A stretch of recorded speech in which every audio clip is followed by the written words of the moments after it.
Nagaan isiniif haa ta'u, akkam jirtu obboloonni koo jaallatamoon karaa YouTube Trinity Media Network akkasumas karaa Facebook Guutaa Nagahoo akkasumallee karaa TikTok Guutaa Nagahoo akkuma kanallee karaa Twitter yookaan X Guutaa Nagahoo jedhu hordofaa kan jirtan hundumti keessaniyyuu baga jiraattan baga ayyaanni Waaqayyoo isiniif baay'ate an obboleessi keessan nagaa kooti.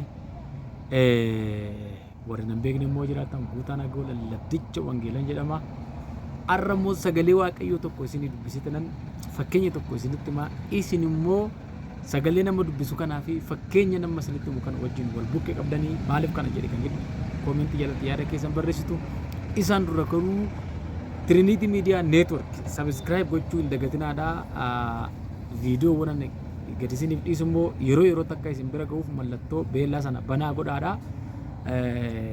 Sagaleen irra isin dubbisu Yihuudaa ergaa Yihuudaa boqonnaa tokko lakkoofsa 3 irraa kaasetti maal jedha sagaleen kun dubbisa. Michoota koo waa'ee fayyina walii wajjin qabnuuf duruma iyyuu isiniif caafuudhaaf dhama'aa utuu hin jiruu amma amantii isa al tokkicha yeroo hundumaaf akka ta'utti warra Waaqayyoof qulqullaa'anitti dabarfame sanaaf akka loltaniif caafee isin gorsuun giddiitti barbaachisaa ta'uu isaa argeera. Warri Waaqayyo malee jiraatan ayyaana Waaqayyo keenyaa argachuun gadhiisatti jiraachuudha jedhanii yaada isaanii diddiiranii gooftaa keenya Yesuus Kiristoosin isa kophaa isaa gooftummaa qabus gananii loo'anii nu gidduu galaniiru. Isaan kun wanta yakka isaanitti mursiisu kana jalatti duraan dursanii caafamaniiru jedha.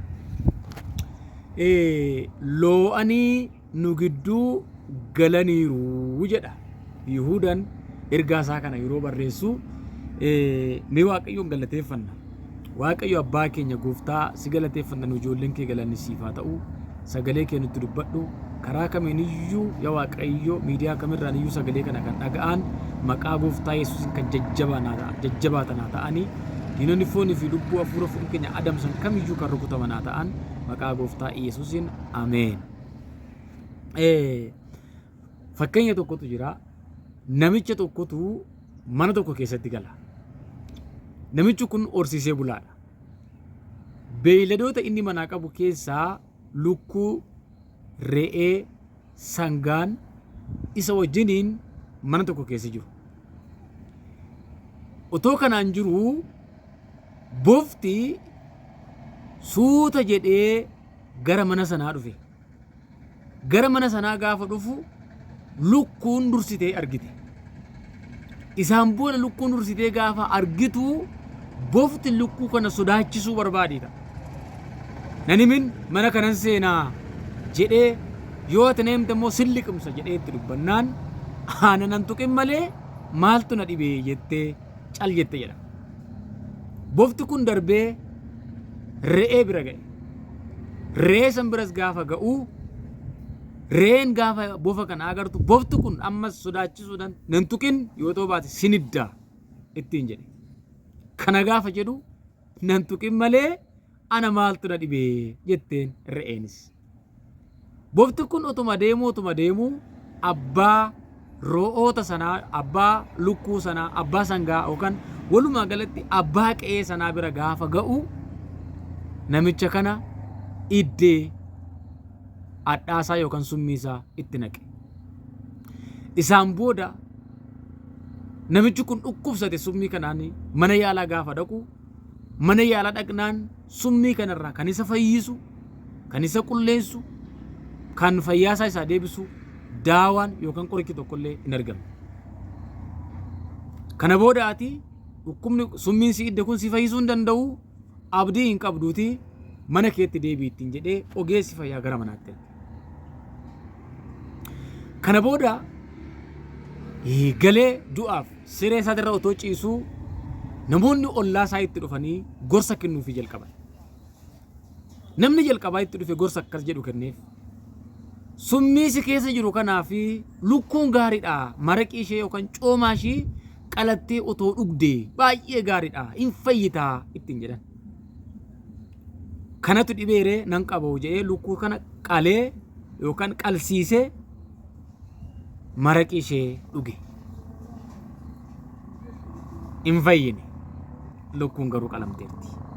Kaleessa garuu sababa kanaa kan ta'e bofti gaafa ol galu maaltu na dhibe jette nan itti himne. Ammas namni lammaffaan namicha kana gaafachuu gaafa dhufu homaa fayyinni siin argamne hin fayyine gaafa jedhuun eeyyeni manni yaalatti hin dadhabamedha.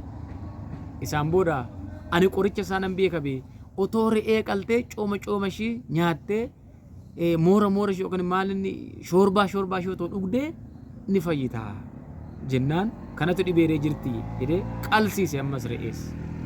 Re'een kunis kaleessa yeroo bofti kun ol darbee namicha kana hedduu maaltu na dhibe jette. Hin qalamte, hin nyaatamte, maraqii taate namichi maraqii ishii sin dhuge hin fayyine. Dhumarratti namichi kun hin du'e.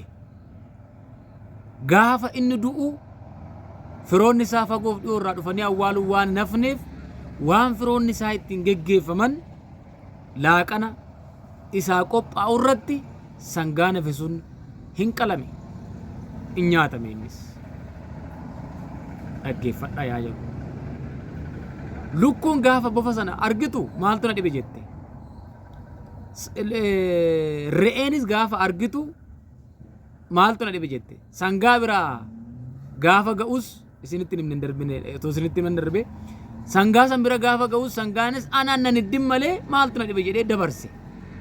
Namicha bira ga'ee bofti kun iddee ajjeese. Otoo namichi hin du'in garuu daawwaa namicha kana fayyisuuf taatee kan dhiyaate jalqaba gubbaatti lukkuudha. Otoo gaafa bofti ol darbu sana iyyitee waan ta'e jettee himtee raatte namichi ni iddamu ishiinis hin qalamtu. Lammaffaa gubbaatti re'eedha. Re'eenis maaltu na dhibe jettee qooda ol dabarsitu otoo namichatti himtee jiraatte yookaan immoo waa jettee jiraatte hin qalamtu namichi sun miidhaan hin iddamu. Sangaanis otoo gaafa sana yookaan irra ejjetee illee humna qaba waan ta'eef bofa kana mataa isaa buruqsee ajjeesee jiraate namichi sun miidhaan hin iddamu dhumarrattis hin qalamu. Barreessan ergaa warra Yihuudaa yookaan Yihuudaan maal jedhaa warri fayyinni nuti arganne kun ayyaana waaqayyooti kanaafiyyuu gadhiisitti yoo jiraanne homaa tokkichallee hin qabu jedhanii barsiisan kuni dogoggorsitoonni kun warri karaara nama kaachisan kun wallaalchiftoonni kun waliin dhooftonni kun loo'anii nu gidduu seenaniiru isin gidduu seenaniiru egaa of eeggadhaa waan jedhu fakkaata. Kanaaf maaltu na dhibeen gaafa isin dhibu waan qabuuf maaltu na dhibeen gaafa isin rakkisu waan qabuuf maaltu na dhibeen nama dhibee isin dhibu waan qabuuf warra loo'anii isin gidduu galan kana maaltu na dhibeedhan bira hin darbina. Isinoo maal jettu? Mee yaada keessan koomentii jalatti barreessaa. Trinity Media Network immoo subscribe gochuu hin dagatinaa. Waaqayyo bara keessan haa eebbisu. Eebbifamaa ayyaanni gooftaa isiniif haa baay'atu.